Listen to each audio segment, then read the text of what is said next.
보겠습니다. 구약성경 신명기 34장 1절부터 12절 말씀 보겠습니다. 구약성경 신명기 34장 1절부터 12절까지 보겠습니다. 마지막 절은 함께 읽겠습니다.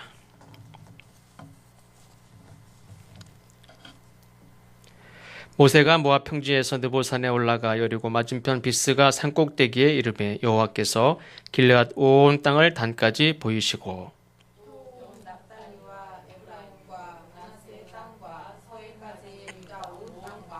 네겝 땅과 종려나무의 성읍 여리고 골짜기 평지를 소알까지 보이시고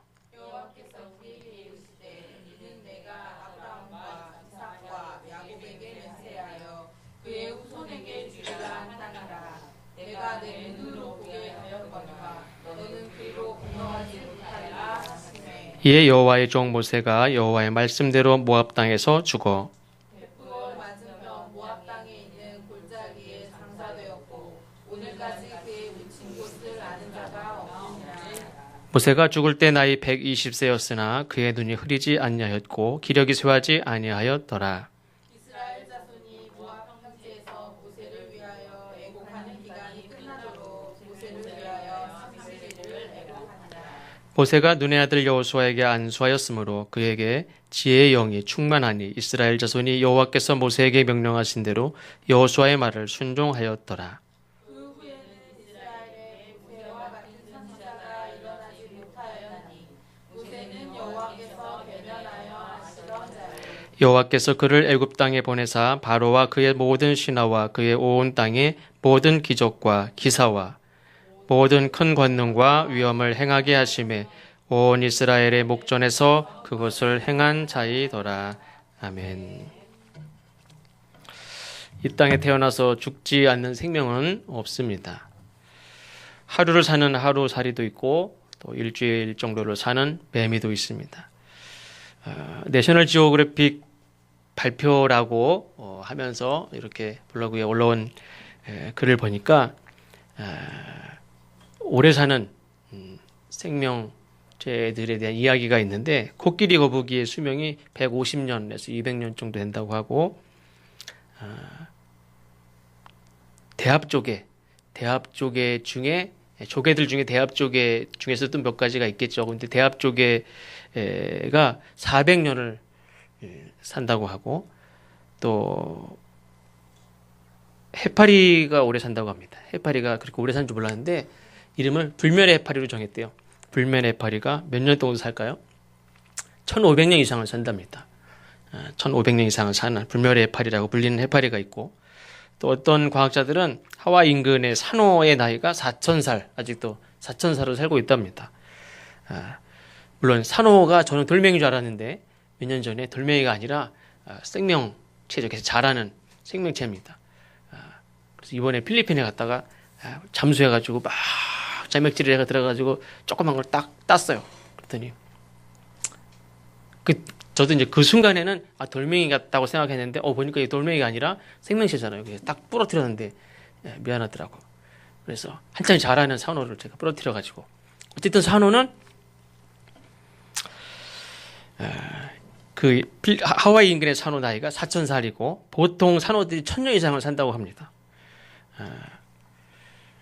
그리고 미국의 어떤 소나무, 식물로 따지면 어떤 소나무는 지금까지 5000년 이상을 계속 살아온 소나무도 있다. 그렇게 발표도 했다고 합니다. 어쨌든 간에 그러나 영원히 사는 생물은 없습니다. 모두가 다 결국에는 죽습니다. 사람들 중에서도 훌륭하다고 칭찬이 자자한 사람, 이 사람은 더 오래오래 살았으면 하는 사람도 결국엔 죽고 또 저런 건 죽지도 않아? 이런 사람도 있죠. 그래서 욕을 먹어서 그런지 모르지만 더 오래오래 사는 사람도 결국엔 때가 되면 다 죽습니다. 우리가 불멸의 해파리 같이 1500년, 2000년 사는 것도 아니고 우리가 아무렇지도 않게 이렇게 잡아먹는 조개, 대합 조개 같이 우리가 400년을 사는 것도 아니고 거북이처럼 150년 사는 사람도 거의 없습니다. 저는 그런 생각이 들더라고요. 이거를 읽으면서 혹시 대합조개를 먹으면 저 오래 살까? 왜 그러면 대합조개가 400년을 사니까 오래 사는 뭔가 있지 않겠습니까? 거기에. 그러니까 그놈을 잡아먹으면 오래 살지 않을까? 불면의 해파리를 잡아먹으면 1500년, 2000년을 사는 그 해파리가 뭔가 그 안에 무슨 자기 면역 체계가 아주 그런 게 있지 않습니까? 그놈을 잡아먹으면 오래 살지 않을까. 진시 황제가 그런 거 알았으면 대합족을 잡아먹든지 뭐 이런 걸 해파리를 잡아먹든지 했지 않았을까. 산호를 가루를 내서 먹지 않았을까. 이런 생각도 들었습니다.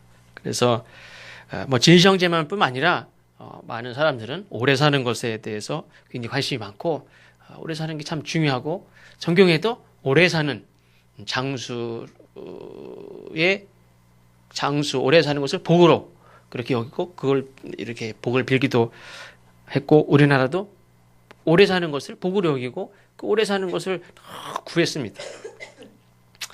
그러나 인간에게 오래 사는 것보다 중요한 것은 어떻게 살았는가 하는 것이 중요하다 하는 걸 우리가 너무나 잘 알고 있습니다.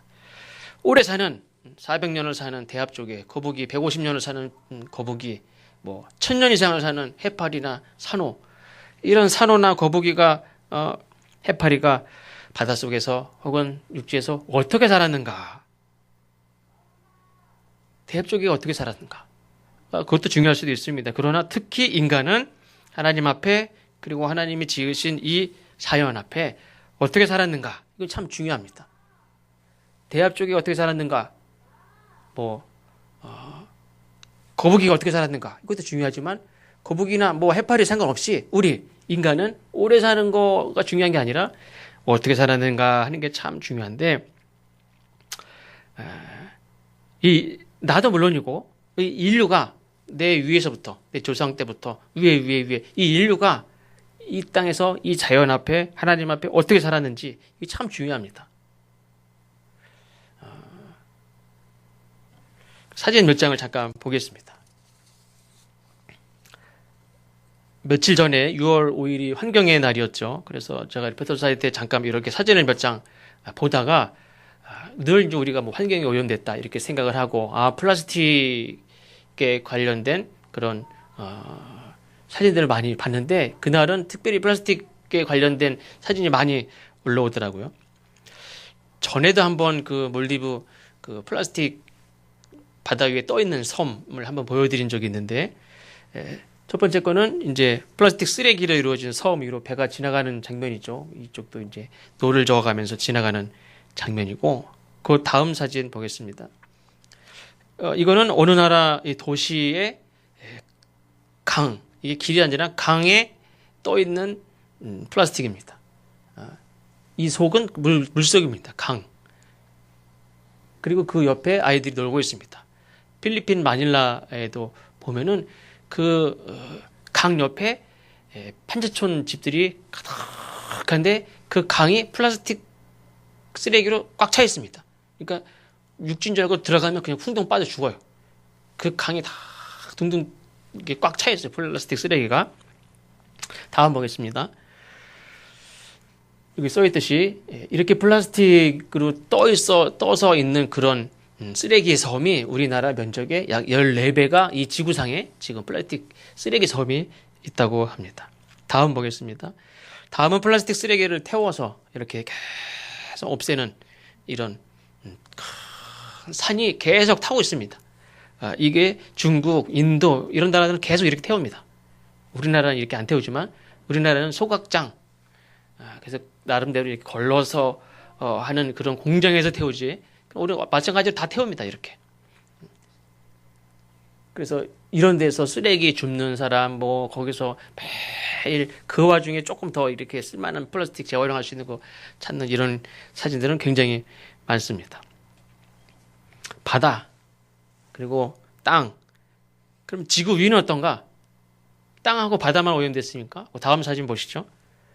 이 지구 위에 이렇게 떠올려서 인공위성 같이 떠올려서 그 위에서 분해되고 거기서 이렇게 버려진 쓰레기가 이렇게 많습니다. 그러니까 어떤 무슨 뭐 이렇게 뭐가 이렇게 쭉 무슨 뭐 행성이 내려오다가 저런 거랑 부딪히거나 저런 거 가끔 떨어진다고 뉴스에 나온 적 있죠. 뭐 그런데 우리나라에 떨어질 확률은 뭐 적고 뭐 어쨌든 떨어지는 것들이 가끔 이제 생깁니다. 어쨌든 땅이나 바다만 쓰레기가 있는 게 아니라 하늘에도 우리가 올려보낸 그래서 수명을 다한 쓰레기들이 이렇게 많습니다. 물론 우리 눈에는 이렇게 볼 때 보이지 않죠. 저게 반짝반짝 빛나가지고 별같이 보일 수도 있어요. 그래서 이렇게 하늘을 보면서 와, 오늘 하늘이 맑다. 청명한 하늘. 몰라서 그렇지. 하늘에 쓰레기가 있어요. 우리 눈에 안 보여서 그렇지. 예전에 보던 하늘과 지금 보는 하늘은 전혀 달라요. 됐습니다. 이 지구를 땅과 바다, 또 하늘을 쓰레기로 채워가는 게 거북이가 할까요? 1500년 동안, 4000년 동안 살아가는 해파리가 4000년 동안 쓰레기를 배출해서 쓰레기가 이 땅에 쌓입니까? 이 땅의 쓰레기를 이렇게 소화되지 않는, 해결되지 않는 그런 쓰레기를 만들어내는 유일한 존재가 인간이에요. 이 세상에 어떤 동물도 없어지지 않는 쓰레기를 계속 만들어내는 동물들은 없어요. 생물도 없어요. 오직 유일하게 처리되지 않는 쓰레기를 만들어내는 존재가 인간이에요. 만약 다른 생명체들이 생각을 하고 어떤 의견을 주장할 수 있다면 하나님 앞에 1대1로 다 대표로 나와가지고 수명을 좀 줄여야 될 존재가 있습니다. 만약에 의견을 배제하라고 그러면 100%, 99%가 다 인간의 생명을 줄이라고 할 것이다. 그런 생각이 들어요. 우리는 100년도 못 사는데 그래도 안 돼. 더 줄여. 그럴 것 같아. 왜? 태어나자마자 한 살 동안 1년만 살아도요. 기저귀로 썩지도 않는 기저귀를 쏟아내는 게 인간이에요. 걔네들이 먹는 게 다 플라스틱 제품으로 만들어진 그 담겨져 있는 걸 다 먹어요. 획기적으로 수명을 더 줄여야 됩니다. 이렇게 막 그런 대상을 말하라고 한다면 분명히 인간일 것이다. 수명을 줄이는 차원이 아니라 아마 쟤네들은 그냥 없애 주십시오. 수많은 종이 없어지기도 하지 않습니까? 인간을 좀 빨리 없애 주십시오. 그렇게 얘기할지도 모르겠다 하는 생각이 듭니다. 그러니까 인간이 하나님이 지으신 모든 생명체보다 사실은 가장 늦게 살기 시작한 존재죠. 맨 마지막에 지어서 그 다음에 살기 시작한 존재입니다. 하루 마지막 날 열셋째 사람을 주셨어. 마지막에 맨 마지막에 이 땅에 살기 시작한 존재로서 근데 이 지구를 가장 망쳐놓는 장본인이 근데 그 지구를 가장 망쳐놓는 장본인이 어떻게 사는 것이 이 땅과 후손에게 또 이 모든 자연에게 유익한지를 생각하지 않고 그냥 여전히 뭘 생각합니까? 오래 사는 거에 더 관심이 많아요. 인간은 1년 더 살면 그만큼 해소되지 않은 쓰레기를 더 만들어내는 것밖에 없어요. 1년 더 살아서 유익하다고 만약에 투표에 붙이면 한 표라도 나옵니까? 절대 안 나옵니다. 여전히 오래 사는 것에 관심을 두는 거. 내가 살면서 쓰레기를 만들어내고 그 누구에게도 유익한 존재로 살지 못하면서 더 오래 사는 거, 그거에 관심을 갖는 거, 그걸 위해서 막 몸부림치는 거, 그건 죄예요, 죄. 다시 본론으로 돌아가서 인간은 이 땅에서 얼마나 오래 살았는지가 중요한 것이 아니라 어떻게 살았는지가 중요합니다. 본문의 말씀 배경은 이렇습니다. 이스라엘 출애굽의 지도자인 모세, 약속의 땅에 내려다 보이는 느보산에 이르렀습니다. 사진 한번 보시겠습니다. 예, 좀 작은데 이 아래에 있는 호수가 사해입니다. 사해. 그리고 느보산은 사해 맨 위에 맨 꼭대기 위에 저 맨 위에가 갈릴리 바다고요. 그다음에 쭉 내려오는 그 계곡 따라서 내려오는 게 요단강이고 그다음에 사해입니다. 사해 맨 오른쪽 맨 위에서 오른쪽 약간 언덕 위에 있죠. 거기가 느보산 정도 됩니다. 그 느보산에서 아래로 사해 맨 위로 딱 내려와서 바로 앞에 이렇게 있는 성이 그게 여리고성입니다. 그리고 좀 더 앞으로 가면 이제 아이성이고 왼쪽으로 좀 이렇게 내려오면 거기가 베들레헴, 예루살렘 이렇게 되어 있습니다. 그래서 예루살렘, 베들레헴 이런 사람들 이런 지역은 약간 이렇게 고지대에 이렇게 위치해 있고 느보산에서 여리고성은 저기 내려다 보입니다. 가나안 땅에 내려다 보입니다. 그러니까 저 여리고성부터 저 건너편 가나안 땅까지 예루살렘 이 유대 광야부터 저쪽에 다 보이는 언덕 위에 산에 지금 있습니다. 여기가 느보산이고 들어가서 여기가 여리고성입니다. 베들레헴, 예루살렘, 이스라엘.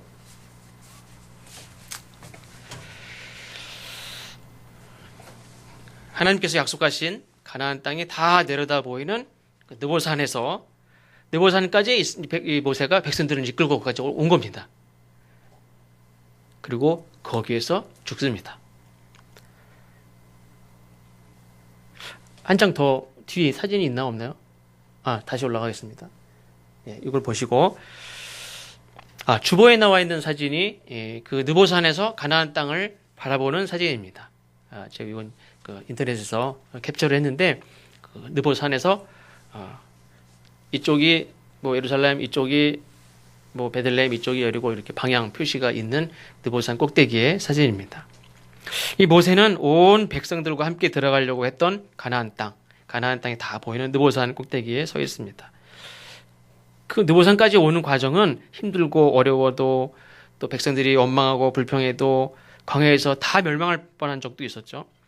그럼에도 불구하고 그렇게 힘들어도 참고 그렇게 간절히 들어가려고 했던 그 가나안 땅이 다 바라다 보이는 느보산 위에서 모세가 가나안 땅을 내려다보는 것으로서 그동안의 모든 여정을 마칩니다.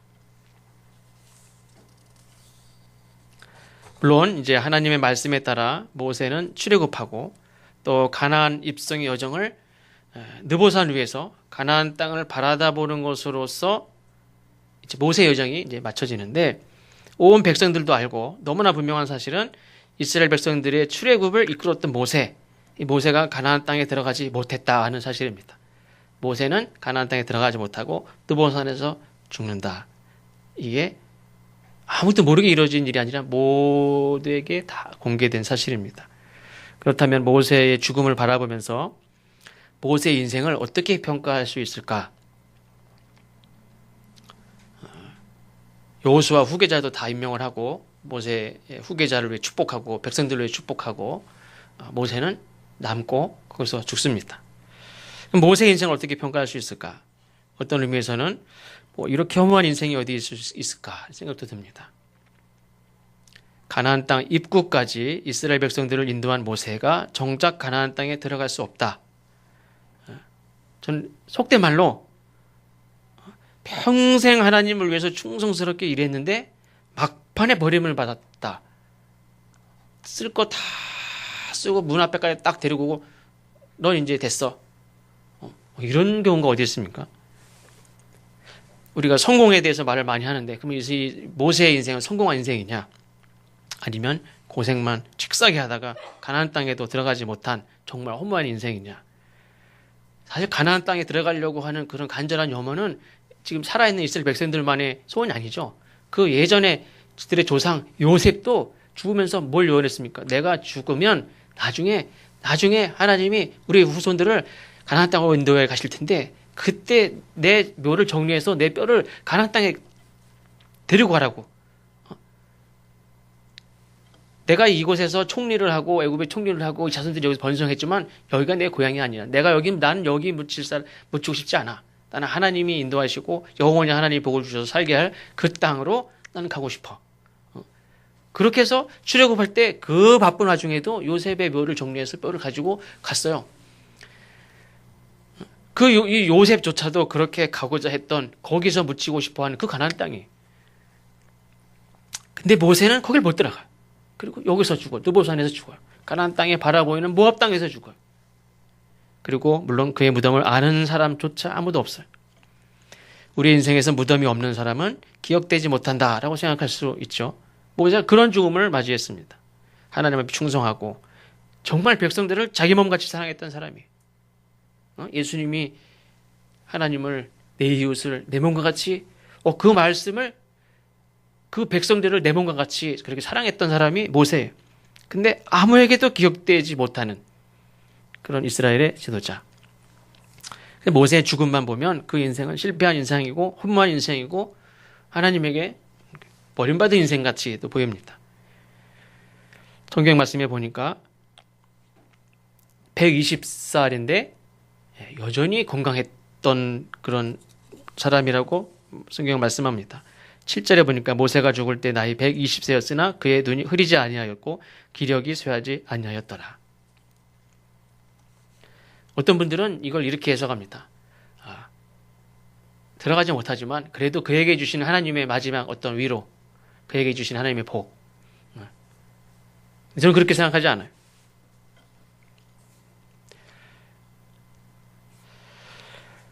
여전히 건강했다는 것은 얼마든지 백성들을 이끌고 그걸 내려가서 여리고성도 갈 수 있고 가나안 땅에 들어갈 수 있는 충분한 아직도 체력이 있고 능력이 있다는 거예요. 느보산에서 출애굽 여정 가나안의 입성의 여정을 멈추고 쉬어야 할 이유가 없어요. 왜? 난 여전히 건강한데. 갈렙이 여호수아에게 저 산지를 주셔서 내가 아직도 건강하다고 군대 이끌고 다 싸웠던 사람이.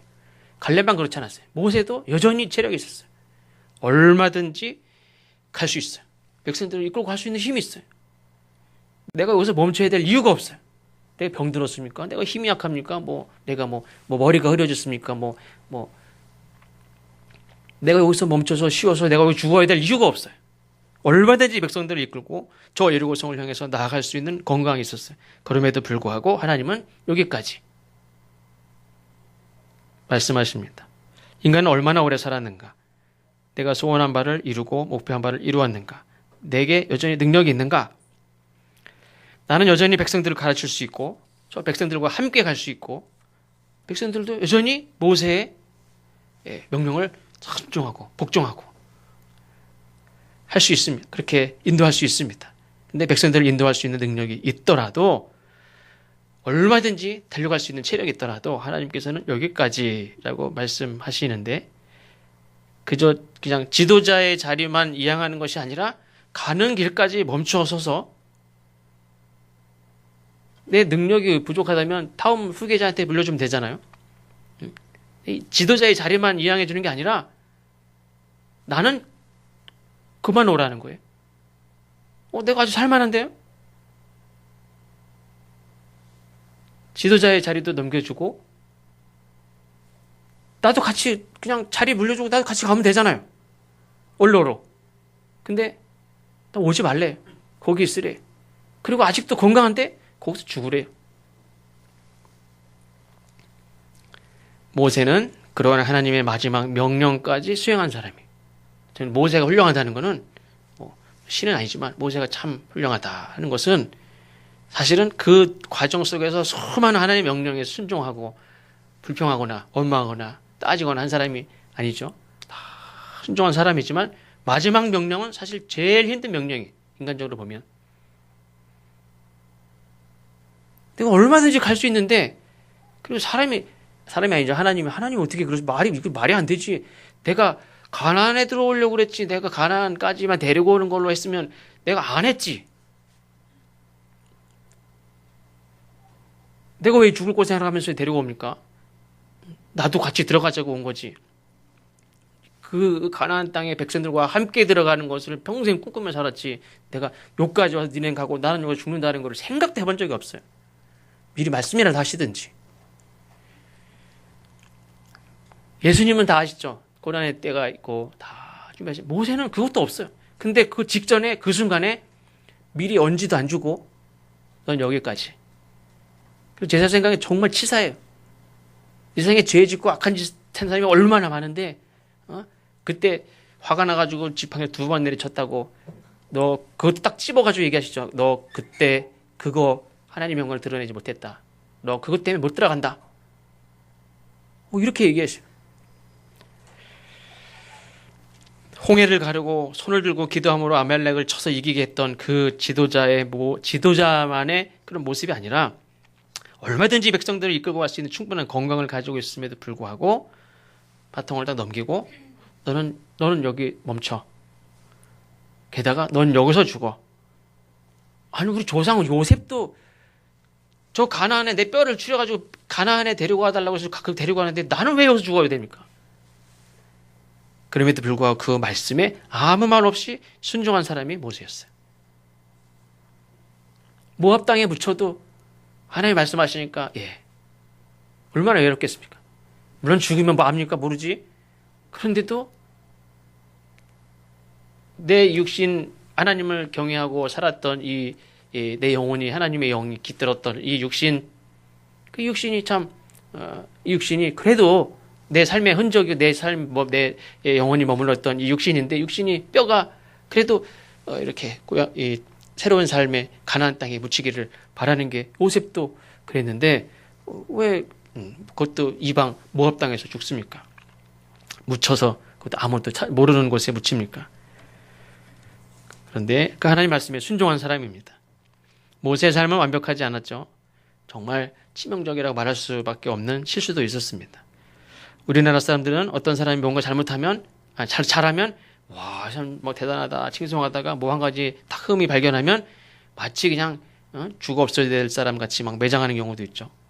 칭찬하고 좋아할 때는 막 숭배했듯이 막 그렇게 합니다. 뭐 여신, 왕신, 무슨 신 해가지고 막 올리다가 뭐 하나 잘못한 게 딱 마음에 들지 않는 거 발견되면 죽어 마땅한, 그래서 그때 신이 됐다가 짓밟혔다, 신이 됐다 짓밟혔다, 동시에 그런 일들을 당합니다. 사람은 잘하는 것도 있고 잘못하는 것도 있고 실수도 있습니다. 늘 두 가지 가능성이 다 있어요, 우리에게. 모세도 흠이 없는 지도자가 아니라 부족한 것이 많은 사람이었습니다. 물론 이제 온유함은 모든 사람보다 나은 것이 맞습니다. 하나님 인정하셨으니까. 그러나 그 외에 말주변이 없고 사람을 죽인 과거에 그런 죄도 있고 그 외에 부족한 게 없겠습니까? 근데 이 온유함이 모세의 가장 내세울 만한 강점입니다. 근데 계속 그렇습니까? 그렇지 않아요.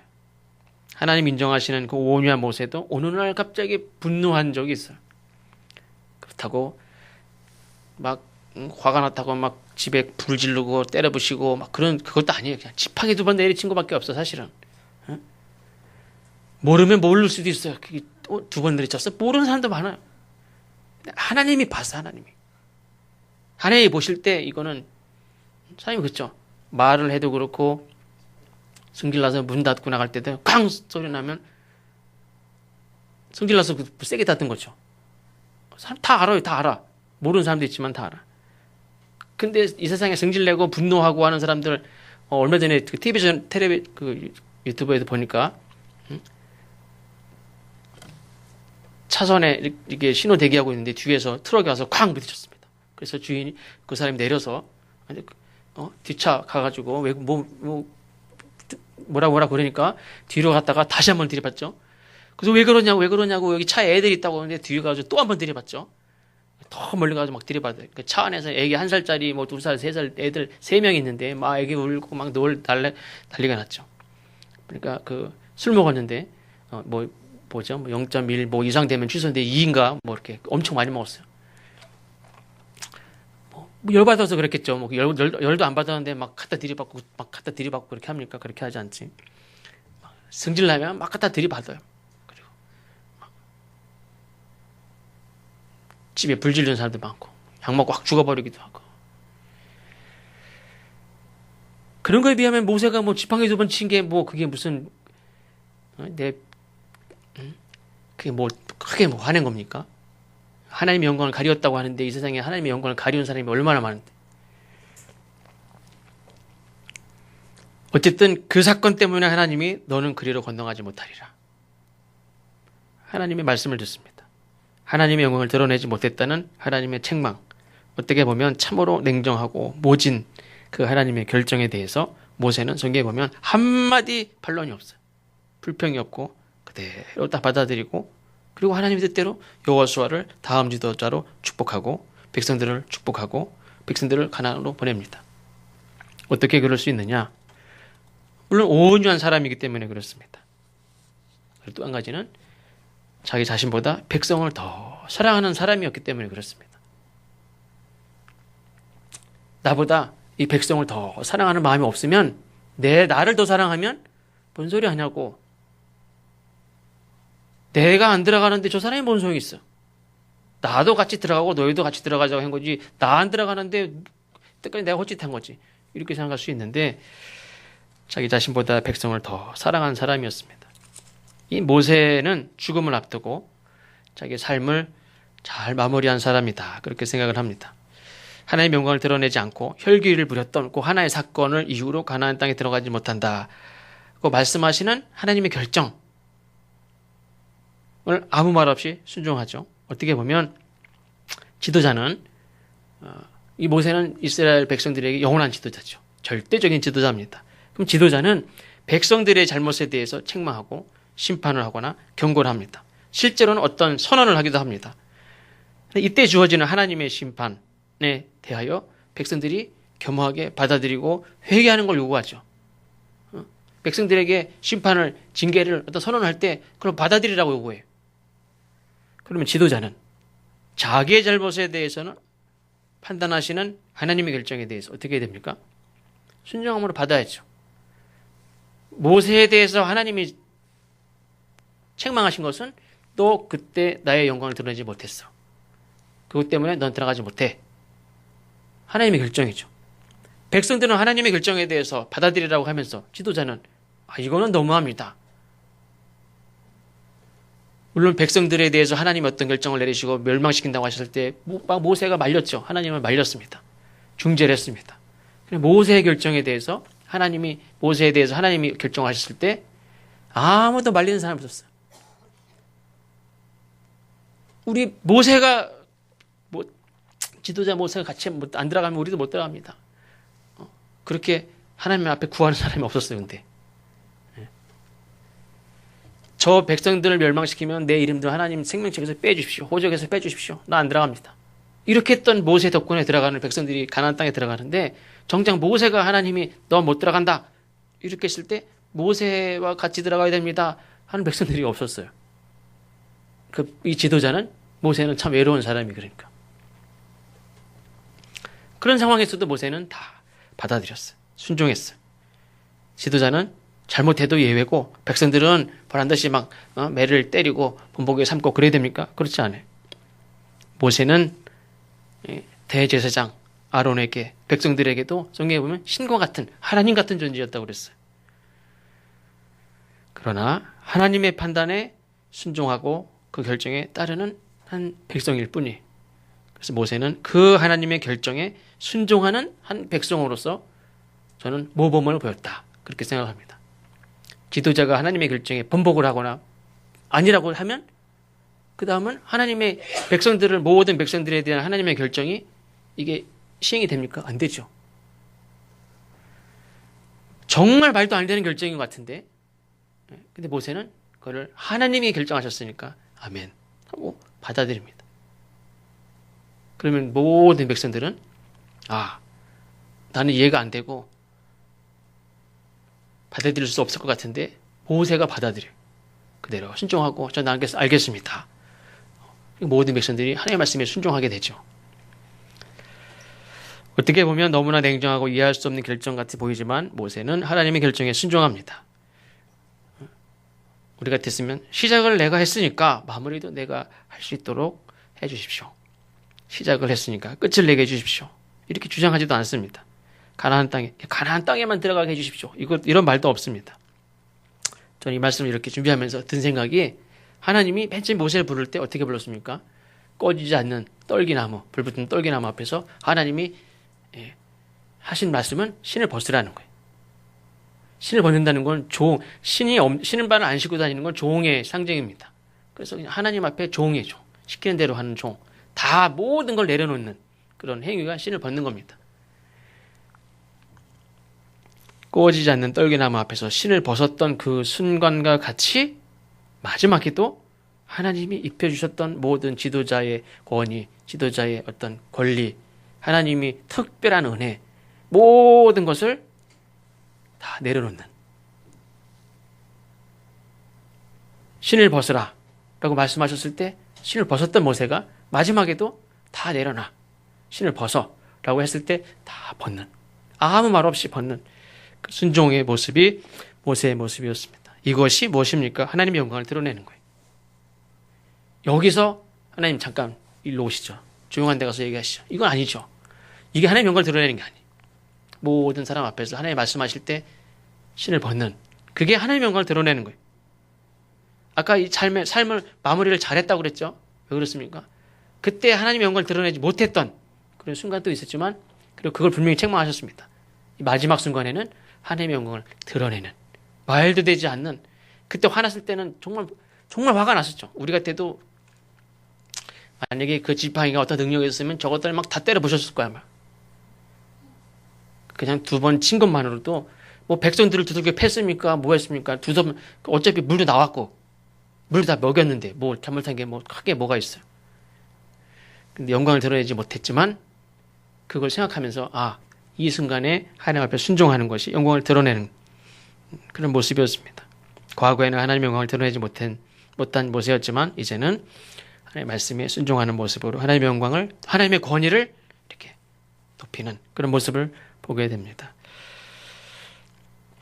어떤 의미에서 여기까지 또 가나안 땅에 들어가지 못하리라, 여기서 죽으리라 하는 말씀에 알겠습니다. 여기서 죽겠습니다 하면서 죽기까지 순종하는 모습. 그러니까 예수님의 표본과 같이 예수님이 죽기까지 순종하신 거 아닙니까? 그러니까 넌 가나안에 못 들어가. 여기서 죽어.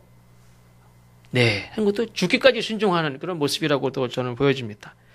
죽기까지 순종하는 모습으로 하나님의 말씀을 따르는 지도자. 그게 모세의 마지막 모습이라는 거죠.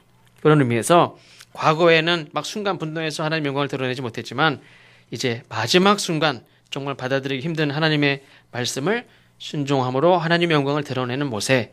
그래서 그의 죽음은 과거 부족한 점도 있었지만 그의 죽음을 통하여 그의 삶을 잘 아름답게 마무리했다는 생각을 갖습니다. 어떤 사람은 모세의 인생을 이스라엘 백성들의 한 가지 꿈, 가나안 땅에 들어가지 못한 것을 빗대서 실패했다 이렇게 말할 수도 있지만 그렇지 않습니다. 하나님께서 이스라엘 백성들을 가나안 땅으로 인도하시려고 했던 이유는 그 땅 자체가 에덴 동산 같이 뭐 완벽한 땅이기 때문이 아니에요. 그저 하나님과 함께 사는 삶의 한 그냥 요소일 뿐이에요. 가나안 땅에 들어가도 하나님과 함께 살지 않으면 아무 소용이 없어요. 그렇죠? 그 땅 들어가는 게 목적이 아니라 하나님과 함께 사는 그런 삶의 한 요소가 그 땅이에요. 들어가기만 하나님하고 살지 않으면서 가나안 땅에만 들어가면 아무 소용이 없죠.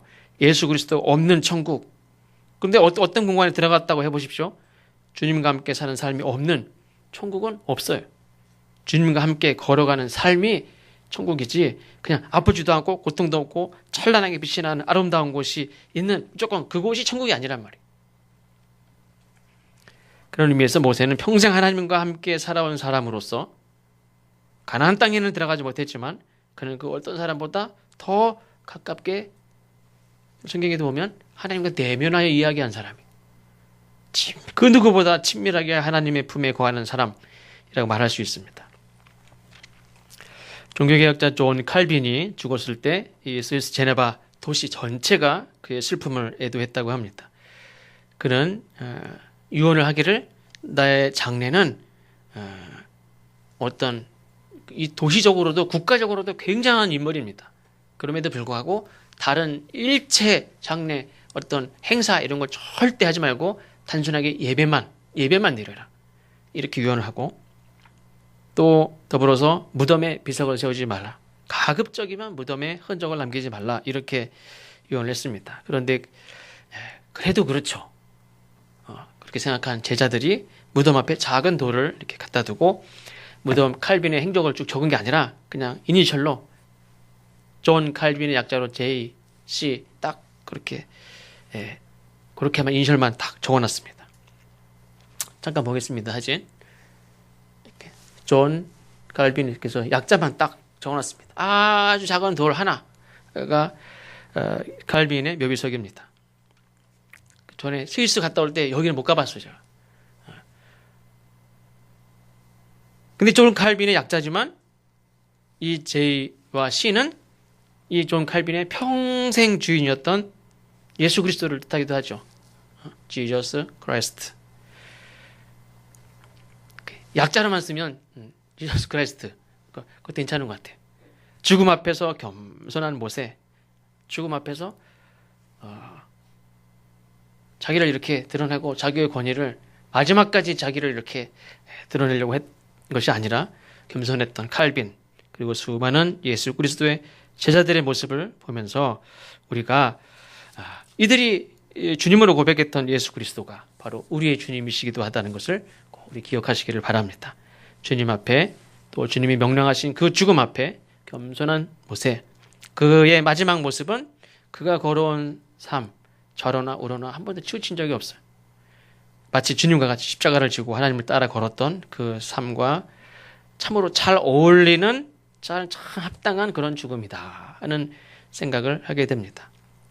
우리가 잘 아는 대로 이 칼빈의 평생 좌우명이 하나님 앞에입니다. 하나님 앞에. 코람데오라고 하죠. 하나님 앞에. 평생을 하나님 앞에 바르게 살려고 했고 그의 죽음까지도 마지막까지도 그의 주인 되시는 하나님이 더 드러나야지 나를 이렇게 되지 않으려고 했던 그런 모습을 우리가 기억해야 될 줄로 믿습니다. 어떻게 죽을 것인가? 죽음의 순간 어떤 모습으로 어떤 결정을 할 것인가? 제가 이 얘기를 하려고 하는 건 아닙니다. 모세가 자기 인생 마지막 느보산에서 아름답게 자기 인생을 마무리하고 또 하나님의 말씀에 순종함으로 모범을 보이면서 하나님께 영광을 돌릴 수 있었던 것은 바로 느보산에 이르기까지 오늘 이 자리에 이르기까지 하나님 그 삶이 어떤 삶이었습니까? 하나님의 가라면 가고 서라면 서는 평생 하나님 앞에 하나님과 함께 살아온 삶이 있었기 때문에 마지막에도 하나님의 말씀에 신중한 삶을 살 수 있었다는 거예요. 모세가 가진 인생의 목표는 가나안 땅에 들어가는 것이 그의 평생의 인생의 목표였을까? 아니에요. 우리는 모세가 가나안 땅에 들어가는 것이 그의 평생의 인생에 죽어도 넣지 못하는 사명이고 목표라고 생각할 수 있겠죠. 그게 아니에요. 그의 삶의 목표는 하나님이 부르시는 그날까지 하나님과 함께 사는 거예요. 그리고 그 백성들을 향한 소원도 저들이 하나님과 함께 사는 거예요. 가나안 땅에 들어가는 것만이 목적이 아니라 저들이 하나님과 함께 사는 거. 그렇기 때문에 느보산에서도 죽을 수 있는 거예요. 가나안 땅이 목표가 아니고 하나님과 함께 사는 게 목표였기 때문에 오늘까지 하나님과 평생 끝까지 마지막까지 하나님의 뜻대로 살았어요. 그게 목표니까 여기서 죽을 수 있어요. 느보산에서 죽으라면 여기서도 죽을 수 있어요. 우리 또한 이 세상에서 어떤 성공에 이르는 삶의 목표로 삼는다면 죽는 순간에 억울하고 원통할 수밖에 없습니다. 저 별것도 아닌 사람들이 다 저렇게 성공하고 저렇게 사는데 왜 나는 평생 하나님 믿고 기도하며 살았는데 이 모양 이 꼴인가? 아니죠. 우리가 평생을 주님을 위해 살다가 느보산에서 아무도 기억되지 않는 채 죽음을 맞이한다고 할지라도 계시록 말씀에 보면 주 안에서 죽는 자가 복되다 이렇게 말씀하셨습니다. 이거를 기억하시고 언젠가는 주님의 부르심에 겸손하게 응답할 수 있는 저와 여러분 되시기를 주님의 이름으로 축복합니다. 기도하겠습니다. 하나님